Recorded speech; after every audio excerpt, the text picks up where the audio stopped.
Hello students, welcome to the part 2 of revision series. Now in the series we are going to see data types of Python and how to evaluate expressions in Python, then conditional statements and iterative statements. First of all, data types of Python. Data types of Python are broadly classified into four: numbers, sequence, sets and maps.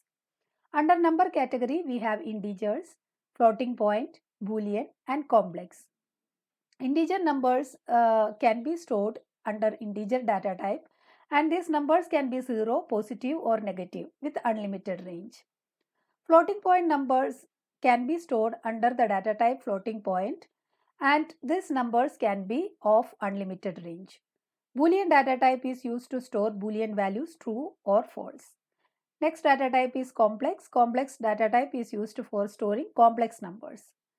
Now under sequence category, we have strings, lists and tuples. Strings are nothing but characters or numbers or special symbols enclosed inside inverted comma. This inverted comma can be single inverted comma or double inverted comma. Next is list. List are data items separated by comma enclosed inside square bracket. Next is tuple. Tuples are data items separated by comma enclosed inside parentheses. Next item is data item is set, and sets are sequence of data items separated by comma enclosed inside curly bracket. The last data type we are having here is map, and under map category we have dictionaries. In dictionaries, data is stored in key value pairs, and dictionary is an unordered list. Mutable and immutable data types of Python. Mutable data type means once you have stored data into these data types, you can change the value of the item at any time. In immutable data type, once you have saved the data or stored the data, you cannot change the data at any point of the program. Under mutable category, we have list, dictionaries and sets. Under immutable category, we have integers, strings, floating point, boolean and evaluating expressions. How to evaluate arithmetic expression? Suppose you have two different types of data types in your expression. That data type has to be converted into the higher data type. For example, if you have an integer and floating point value in a sub expression, then all the integers must be converted into floating point value. Now you have to evaluate sub expressions first. Sub expression in the sense, if any expression is given in a bracket, that has to be evaluated first. Then if there is no brackets given, especially in your expression, then you have to decide the sub expressions according to the priority of arithmetic operators. In arithmetic operators, double star, which is used to find out the exponent value, has the highest priority. Star, division, floor division and modulus has the same priority. So in case any of these operators appears in an expression, then priority will be same for all of these operators. For example, if division and multiplication are there in an expression, then evaluation must be done from left to right manner.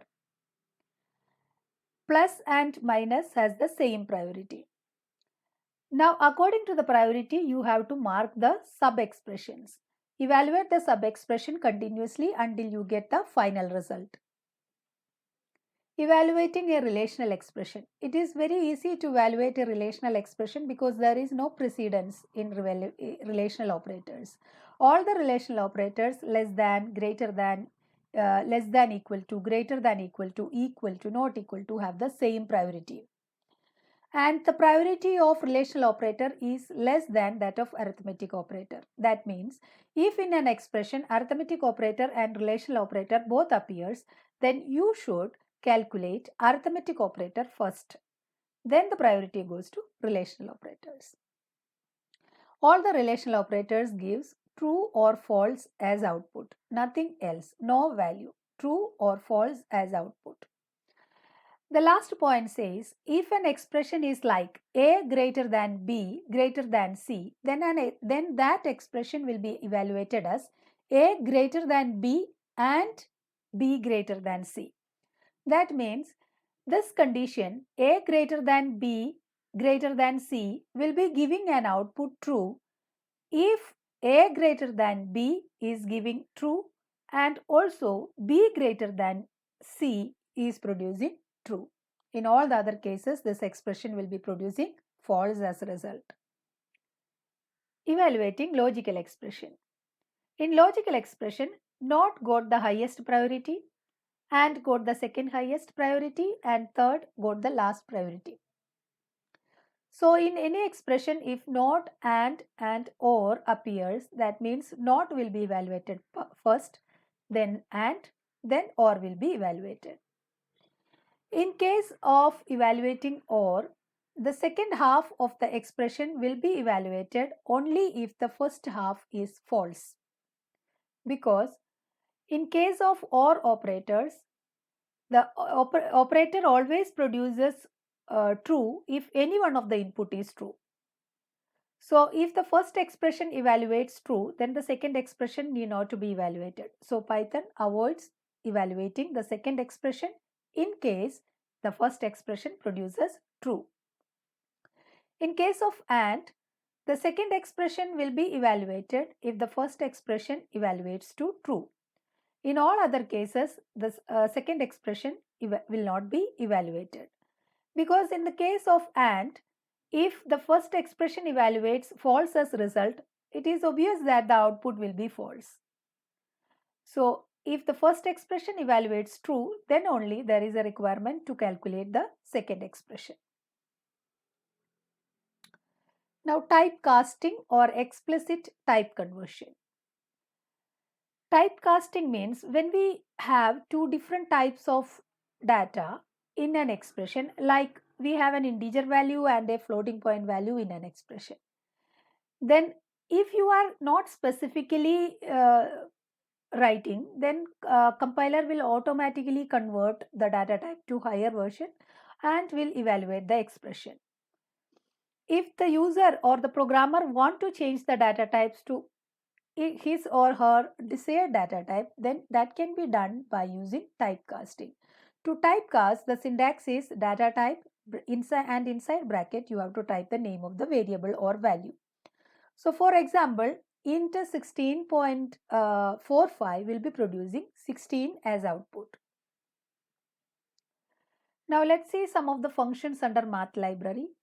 We have many functions under math library. Some of the questions in sample papers I have seen under the following which do not belong to the library math. So I recommend all of the students go through the math library functions once or twice so that you can remember all the functions and you will be able to answer this question properly. Next we are moving on to flow of control. Flow of control means changing the execution pattern of the program. So how to branch the program execution to some other statements? This can be done by using if else or if else. So these three are known as conditional statements. If statement. If statement works like this: if test expression and statement. If the test expression gives true as result, then the statements will be executed. If the test expression gives false as result, then the statements under if will not be executed. Flowchart is given where there is a rhombus. Inside this rhombus, we are evaluating the expression. If the evaluation turns out to be a true value, then the statements below it will be executed. If else. If else statement goes like this: if test expression colon statements, else colon statements. If the test expression evaluates to a boolean true, statements below if will be executed. If the test expression evaluates to a false, then statements below else will be executed. Flowchart is given. The test expression is evaluated inside a rhombus, and if the value, boolean value produced by the test expression is true, then the statement is branched to a different part, and if the test expression evaluates to a false, then a different set of statements is executed. Moving on to next conditional statement, which is if, elif, else. As you all know, if can only carry test expression, else cannot carry expression. So if in any case you want to check one more expression, then you can go on using elif. The syntax is like this: if test expression colon statements, elif test expression statements. Like that, you can add on as many elif as you want, then close it by using else colon statements. The flowchart is given here. There will be multiple rhombus for checking the expression, since elif also carries another test expressions. Next is iterative statements. Iterative statements, we have while and for in Python. While loop will be executed in the following manner. It will be executed repeatedly until it encounters a false. So, until the test expression is true, while loop will be continuously executed. Syntax is while expression statements. In the place of expression, you can also directly write the Boolean value true or false. If you write while true, the loop will be always true and the expression will be and the statements under while will be executed continuously. If you are writing while false, this while loop will not be executed at any cost, because the test expression must give true as result so that the loop can start executing. For loop, the syntax go like this: for variable in sequence, statements to repeat. Here we will have a variable and we will also have a sequence. The variable will take one value from the sequence, and then the statements below will be executed until the sequence reaches the end. Range function in for loop. Range function is used to produce sequence for loop. So a range function syntax is like this: range start colon stop colon step. This function will generate sequence from the start value and it will stop just before the end value, and for incrementing at each value, step can be used. By default, Python takes step as 1. If you are avoiding writing step, it will be automatically taking step as 1.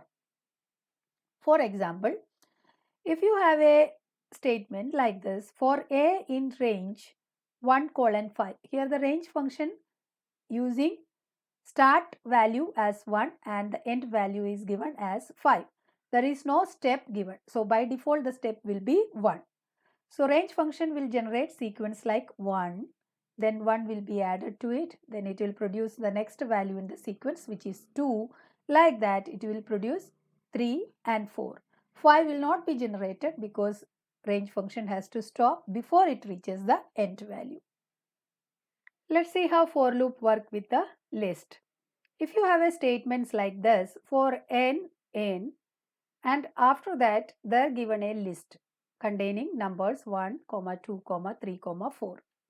Now the variable n will assume one value sequentially from the list, and the statement inside for loop will be executed. Since here is only one statement inside for loop, which is to print the value inside n, it will be printing each value from the list.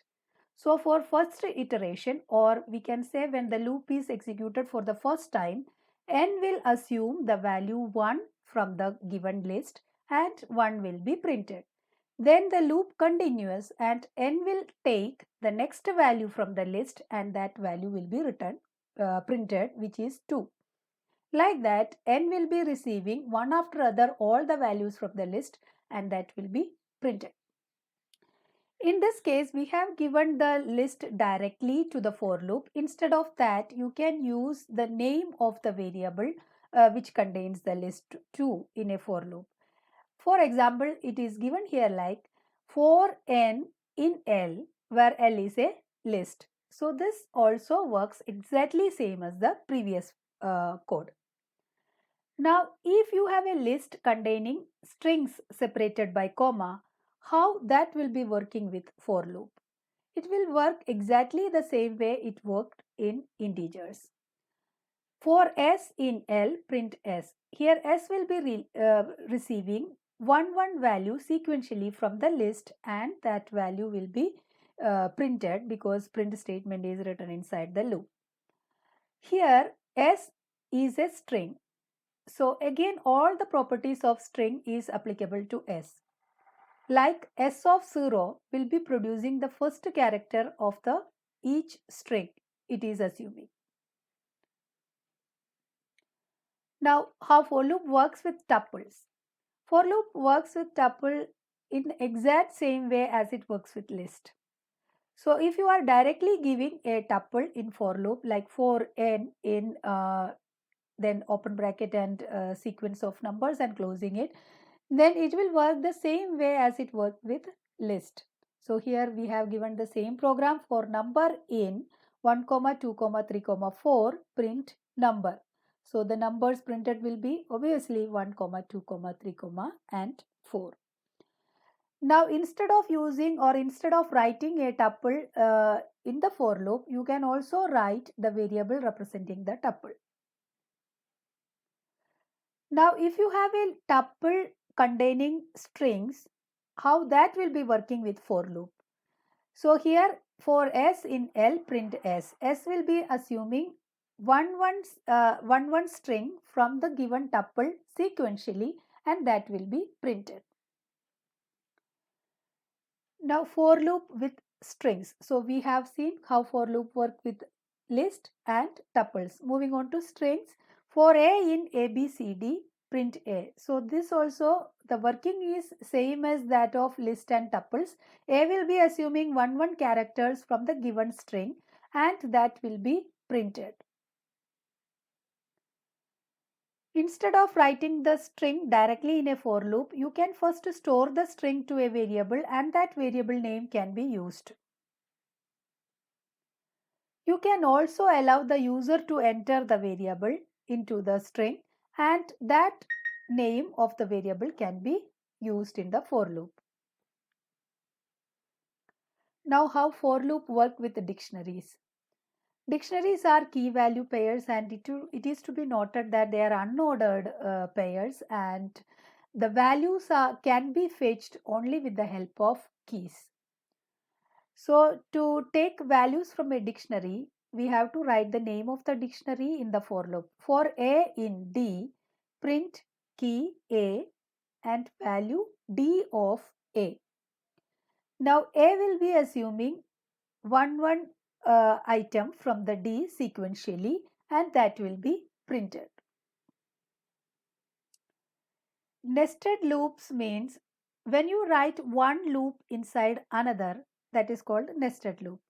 This both the loops can be for loop, both the loop can be while loop, or it may be a combination of for or while loop. There is no condition that how many loops can be nested. You can nest as you like. The thing to be noted is that one loop, that is inner loop, must be completely executed so that the outer loop can go for next iteration, or else I will say for each iteration of the outer loop, inner loop is completely executed. Moving on to next statement, we have seen some of the statements in Python like continue, break and pass. So we are going to discuss three of the statements. Continue statements will be returning the control of the program to the beginning of the loop. So continue statement will not be abruptly ending the loop. It only will be skipping the statements below continue. The statements which you have written below continue will be exempted from execution, and the loop will continuously execute with the next iteration. Let's see an example. I equal to 0, while I less than 5, I equal to I plus 1. If I equal to 3, continue. Otherwise print I. So in this code, whenever the value of I becomes 3, we have to execute continue. Executing continue means whatever the statements below continue must be exempted from execution for this particular iteration. Okay. So I becomes 0 and I enters the loop since the condition is true, and I becomes 1. I equal to I plus 1 will be executed and the value of I becomes 1. Then if statement will be executed like if I equal to 3.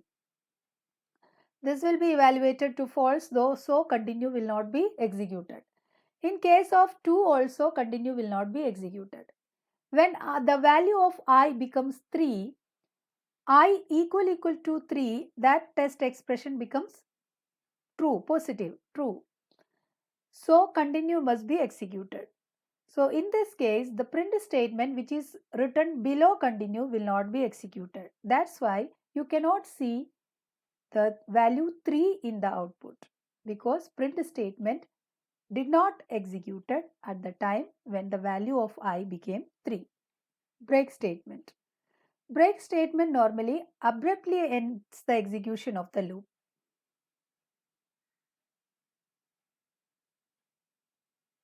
Break statement.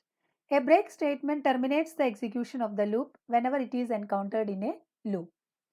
Syntax is break.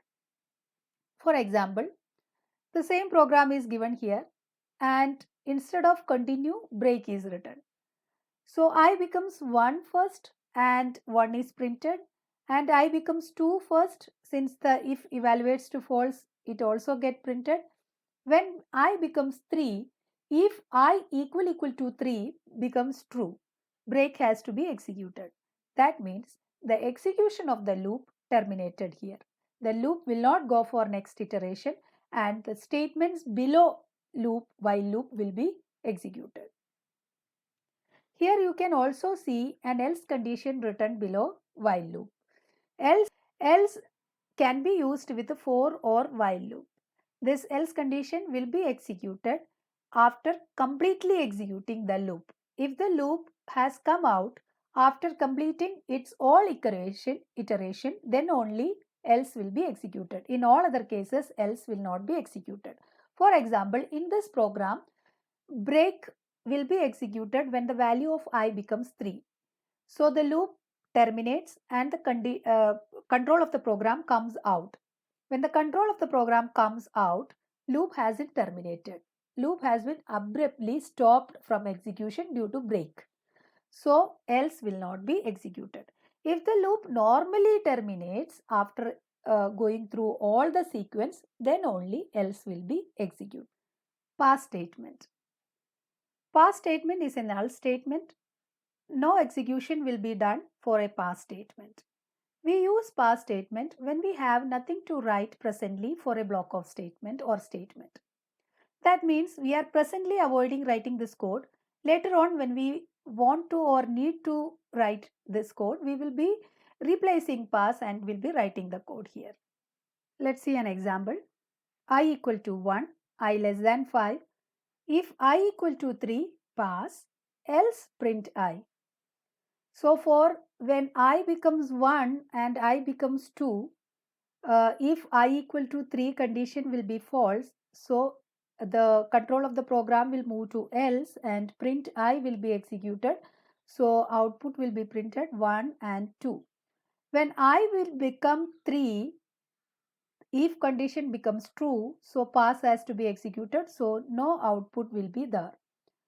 When I becomes 4, again if condition becomes false, so control moves to else, so 4 will be printed. Hence the output is 1, 2 and 4. Let's see some sample questions now. Which keyword is used to add an alternative condition to if statement? If you want to add alternative condition to if statement, which statement you can use? Elif statement. Else cannot carry alternative condition. So the answer to this question is elif. What kind of sequence would be generated by the code? Range 4, 1, -1. Here if you can see the start value is a higher value and the end value is a lower one. and step is also in negative. So what I am doing here is I am generating a sequence in descending order. So the range or the sequence will start from 4, then step will be added to 4. That means 4 plus minus 1 will be 3. So next value will be 3. Then 3 plus minus 1 will be 2. So the next value is 2. 2 plus minus 1 is 1. So we cannot go up to 1 because end value given is 1. So we have to stop just before reaching the end value. So the output will be 4, 3 and 2. What will be the output of the following code? X equal to 12. For a in x, print a. Here, an integer value is used in the place of sequence. For a in x, so this code will be producing error because integer floating point boolean complex cannot be used in place of sequence in a for loop. Now predict the output of the following code. X equal to 12. While true, print x equal to x minus 2. How many times this loop will run? This loop will run unlimited times. Since you have written while true, this loop will never end. Condition is always true. So this loop will go unlimited times. Second one, for a in range 10, 1, minus 2, if a equal to 5, break, print a. A takes the value 10 first. So if statement becomes false, so 10 will be printed. So 10 is our first output. Then step will be added to 10. That means 10 plus minus 2 makes it 8. If statement is again false, so 8 also will be printed. 8 minus 2 is 6. 6 also will be printed. And then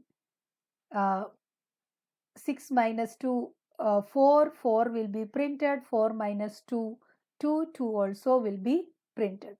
So here, if a equal to 5 will not ever be executed. So the output will be 10, 8, 6, 4 and 2. We are winding up this session here. I will be coming with a few more sessions soon. So until then, keep learning.